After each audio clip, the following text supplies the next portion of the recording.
Salam motivasi. Kata-kata hari ini adalah di dunia ini tidak ada orang bodoh. Yang ada hanya orang malas. Bahwa tidak ada seorang pun yang bodoh di dunia ini. Tidak ada orang bodoh di muka bumi ini. Yang ada hanyalah orang malas dan orang yang tekun belajar. Dan saya tetap heran dengan orang-orang yang ngomong kayak tadi itu. Kata siapa di dunia ini gak ada orang bodoh? Kata siapa gak ada orang goblok berkeliaran?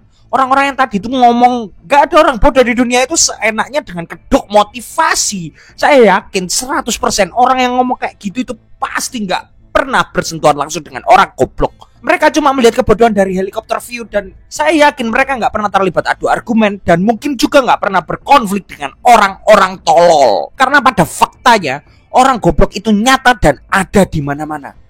Di sekitar kita itu banyak sekali kebodohan dan orang-orang idiot. Bisa salah satunya itu teman kita, guru kita, atau mungkin pemerintahan kita juga. Dan saya, LVW, di video ini akan membuktikan kalau kebodohan itu nyata dan eksis sebagai fenomena. Dan itu dinormalisasi serta dikultivasi oleh bangsa kita. Oh ya teman-teman, jangan lupa like, komen, dan subscribe. Dan tonton video saya sampai akhir.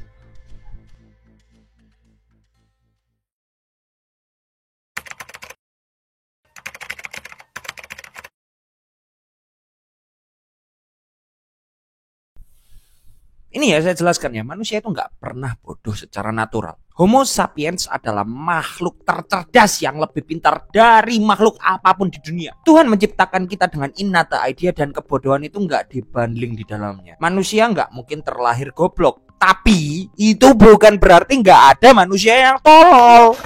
Kita itu harus paham bahwa ketololan atau kebodohan adalah suatu fenomena saat kecerdasan atau rasionalitas itu tidak bisa ditemukan dalam perilaku seseorang. Nah, sebelum kita berbicara lebih banyak kenapa kebodohan itu dinormalisasi di Indonesia, kita harus tahu dulu gimana natur dan hukum dari kebodohan. Hukum kebodohan yang pertama adalah kebodohan, ketololan, keidiotan itu susah dilacak.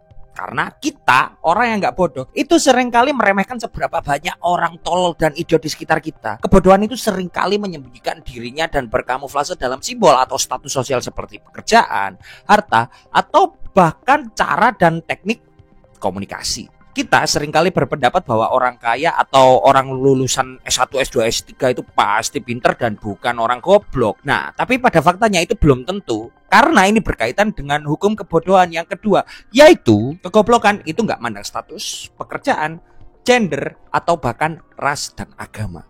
Goblok itu universal. Semua orang punya kans yang sama untuk jadi goblok. Pemerintah itu bisa goblok, sarjana, profesor itu juga bisa tolol. Dan orang kaya, orang bisa menjadi kaya itu bukan berarti karena dia itu pinter. Kegoblokan itu universal, Bung. Semua orang itu bisa jadi orang tolol. Nah, ini waktunya kita masuk ke hukum kegoblokan yang ketiga, yaitu orang bisa dikatakan goblok ketika orang itu merugikan orang lain dan gak menguntungkan dirinya sendiri.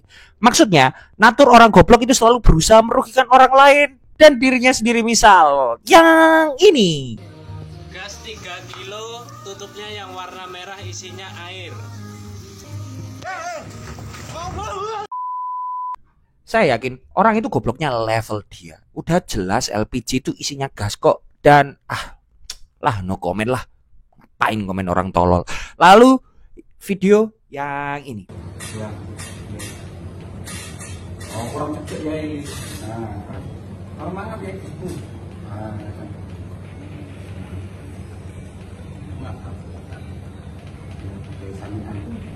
Udah dibilangin sama pemerintah sama siapapun kalau COVID itu penyakit mematikan.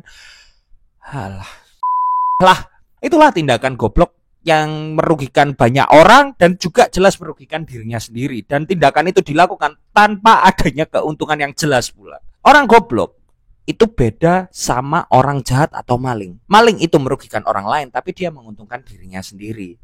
Maling itu bukan orang goblok tapi penjahat. Oke, kita lanjut. Hukum kebodohan yang keempat adalah kebodohan itu punya daya hancur yang sangat devastating. Kalau kita bekerja, berhubungan, atau berkonflik dengan orang bodoh, bisa dipastikan hal-hal gak penting yang merugikan kita itu pasti kejadian. Pasti ada aja random barat tolol itu. efek berurusan dengan orang goblok itu pasti berada di luar nalar kita. Kalau teman kita idiot, suatu hari dia pasti ngerugiin kita. Kalau kita berkonflik dengan orang goblok, maka bisa dipastikan kalau itu konflik yang sebenarnya nggak perlu dan harusnya nggak terjadi. Dan konflik itu terjadi karena pasti orang goblok ini nggak tahu kalau dirinya itu goblok. Orang goblok itu bahaya dan super bahaya. Dan itu langsung merujuk kepada hukum kebodohan dan ketololan yang kelima. Hukum kebodohan yang kelima berbunyi bahwa kebodohan itu membuat orang jadi sangat berbahaya. Bahaya ini muncul karena kita nggak akan bisa berbuat apa-apa untuk menghadapi orang-orang tolol. Kalau ada masalah sama orang tolol dan kita pukul palanya, pasti kita yang salah. Karena kita tahu kekerasan itu nggak memberi keuntungan sama sekali buat kita dan malah rugi. Kita bisa masuk penjara. Kalau mau mencerdaskan orang goblok, susah juga. Orang goblok itu udah ngerasa kalau dirinya pintar. Karena melakukan hal goblok itu sudah jadi natur dan habit mereka. We simply can't do anything for the stupid people. Di semua peradaban, orang bodoh itu jadi beban. Nggak ada cara buat mengentaskan kebodohan dan SDM rendah. Cuma ada satu cara untuk menyelamatkan peradaban dari kebodohan masyarakatnya sendiri. Cara itu adalah kita yang nggak tolol itu harus bekerja lebih keras untuk mengkompensasi kerugian yang ditimbulkan orang-orang tolol. Lalu gimana kalau peradaban di Indonesia ini isinya orang tolol dan menuju ke era keemasan? Ya intinya sama, yang nggak goblok itu harus kerja untuk mengkompensasi orang-orang goblok ini. Tapi di negara-negara lain, semua negara itu berusaha untuk mengentaskan masyarakatnya dari kebodohan. Tapi di Indonesia, kebodohan itu dikultivasi dan dibikin sangat subur.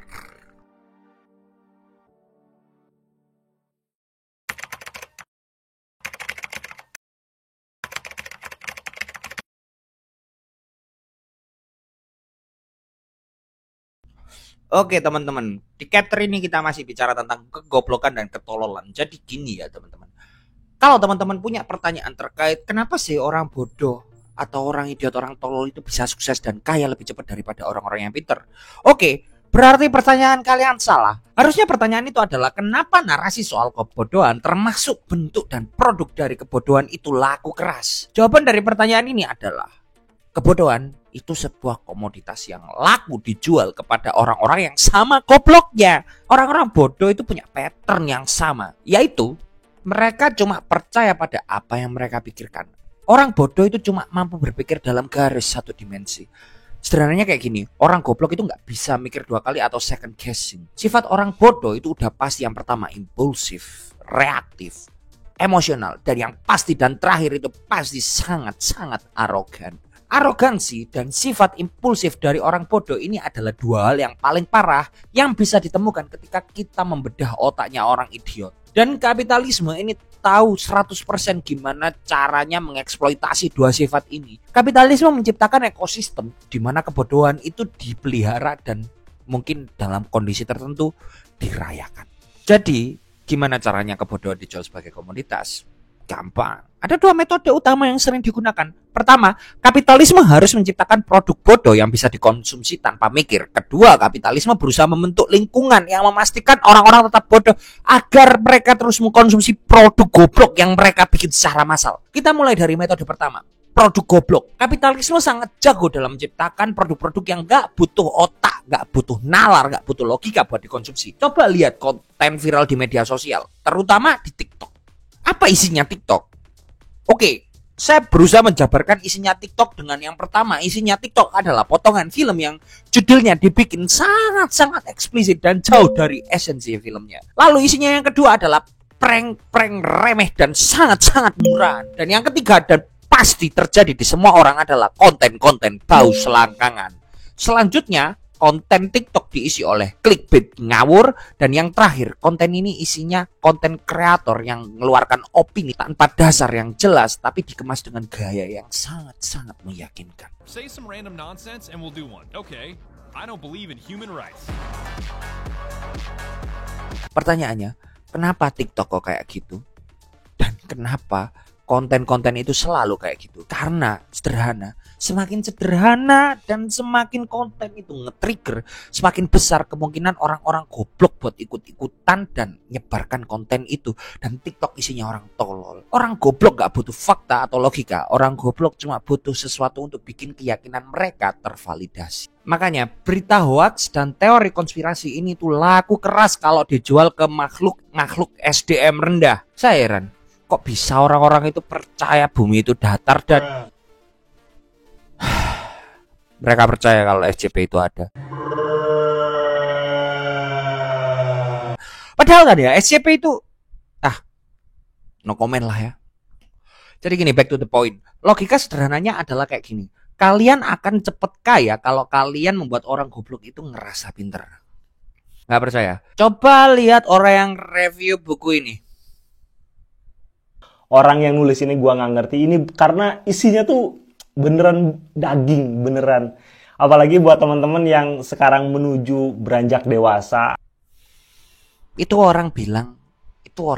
Anak itu bilang kalau bukunya itu isinya daging semua. Lah kon. Saya yakin orang yang review itu nggak bisa bedain mana teori dan mana yang cuma retorika. Saya udah baca bukunya dan aduh, trash, tidak menjelaskan apa-apa.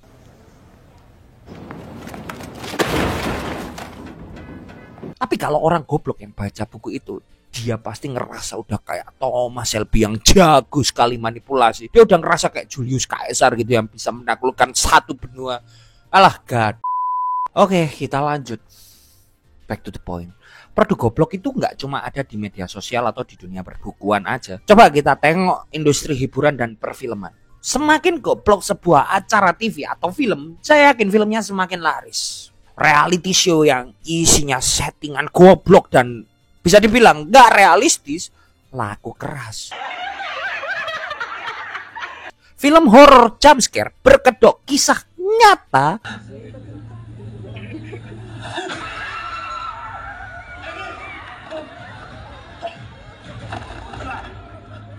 dicintai jutaan orang dan bahkan dianggap sebagai kebenaran yang faktual. Musik dengan lirik yang gak masuk akal tapi gampang diingat dan hooknya panjang.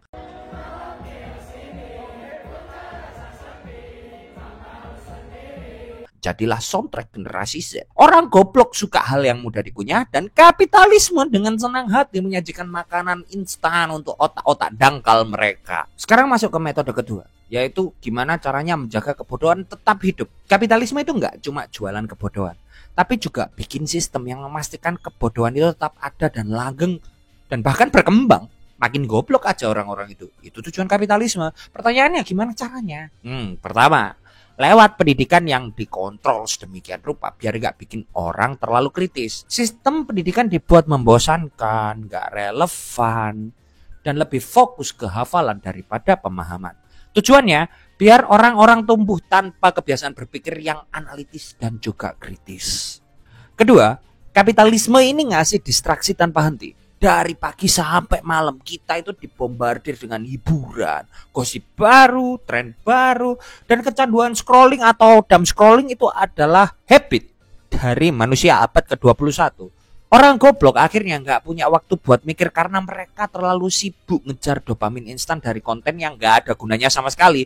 Dan semakin sibuk mereka dengan hal-hal goblok, semakin sedikit waktu yang mereka punya buat menyadari kalau mereka itu sedang dimanipulasi. Yang ketiga, kapitalisme menciptakan ilusi keberhasilan yang bisa dijual ke orang-orang goblok dan idiot. Dan menurut saya ini yang paling licik karena kapitalisme nggak akan pernah kasih definisi sukses yang realistis dan bisa dicapai lewat kerja keras intelektual. Sebaliknya, mereka ngasih kesuksesan instan yang bisa dibeli. Contohnya, jadi ngerasa pinter setelah nonton konten bocah-bocah kosong dan baca buku teknik manipulasi. Atau ngerasa udah expert trading setelah nonton konten gratisannya Timothy. Ini bikin orang goblok percaya kalau mereka bisa berhasil tanpa usaha berpikir yang berarti. Dan siapa yang diuntungkan? Ya jelas, kapitalisme. Jadi kesimpulannya, kebodohan itu bukan cuma ada. Dia dipelihara, dibudidayakan, dan dikembangbiakan oleh sistem. Dan selama orang-orang goblok terus percaya bahwa kegoblokan mereka itu bukan masalah, selama itu pula kapitalisme bakal terus panen keuntungan dari mereka.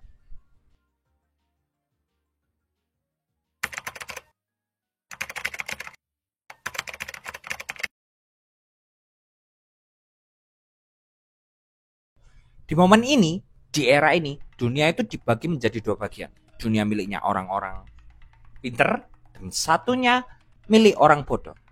Orang pinter dipimpin oleh orang pinter dan pasti menolak dipimpin oleh orang goblok. Orang goblok juga sama, mereka menolak dipimpin orang dengan rasionalitas yang mapan. Orang-orang goblok bakal memilih untuk dipimpin sama orang-orang kayak Wawon Santoso, Nikita Mirzani, Gunawan Satbor, atau Kata Bizer. Ya, saya nggak mengatakan kalau selebriti yang saya sebutkan di atas itu goblok. Tapi saya bilang kalau yang mereka lakukan, dalam tanda kutip, konten-konten yang mereka buat itu mengeksploitasi kebodohan, alih-alih berusaha untuk mengedukasi dan mengentaskan masyarakat dari kebodohan. Mungkin mereka juga paham ya kalau orang goblok itu udah nggak terselamatkan. Tapi faktanya mereka meraup banyak keuntungan dengan menjejali orang dengan konten-konten goblok. Efeknya apa? Ya jelas. Kebodohan itu suatu hari pasti akan merusak. Kata Bizer yang meromantisasi tawuran ini akhirnya bikin banyak pemuda dari SDM rendah yang mulai ikut tawuran. Gunawan Satbor yang menormalisasi joget-joget gak guna untuk dapat uang alih-alih bekerja untuk memproduksi suatu hal yang berguna. Ini akhirnya juga ya promosi judul.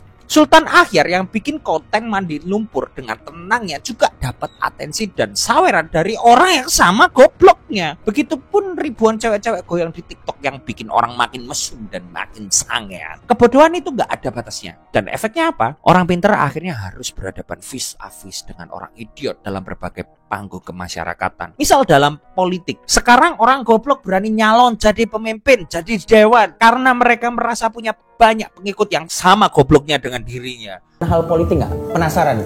Pengen nyalek. Mereka nggak punya visi dan misi yang jelas, tapi mereka menang karena popularitas dan sensasi yang mereka buat. Akhirnya negara dipimpin oleh orang-orang bodoh yang bahkan nggak bisa ngitung untuk ruginya kebijakan buat rakyat. Banyak contohnya. Lihat dan nilai sendiri bisa kan teman-teman. Dalam dunia kerja dan dunia profesionalitas, orang pinter akhirnya juga harus bersaing dengan orang tolol. Orang goblok itu jumlahnya banyak. Dan kembali ke hukum kegoblokan. Kegoblokan itu susah dilacak. Itu makanya orang goblok gak dipecat meski goblok dan tolol. Akhirnya orang kompeten yang disusahkan sambil disuruh bersih-bersih tainya orang goblok. Dalam kehidupan sehari-hari juga sama. Orang pinter itu harus menghadapi orang-orang goblok yang suka nyinyir dan nyebarin hoax. Orang bodoh itu, orang goblok itu lebih percaya sama berita yang gak jelas sumbernya daripada fakta dan data yang valid. Mereka lebih suka ngomongin orang lain, rasan-rasan daripada ngomongin fenomena. Akhirnya lingkungan masyarakat jadi gak sehat dan penuh dengan konflik yang gak penting dan sebenarnya gak perlu. Dan yang lebih menjengkelkan adalah ini realitas. Dunia kita disegregasi antara yang pinter dan yang tolol. Dan itu adalah normalitas kita.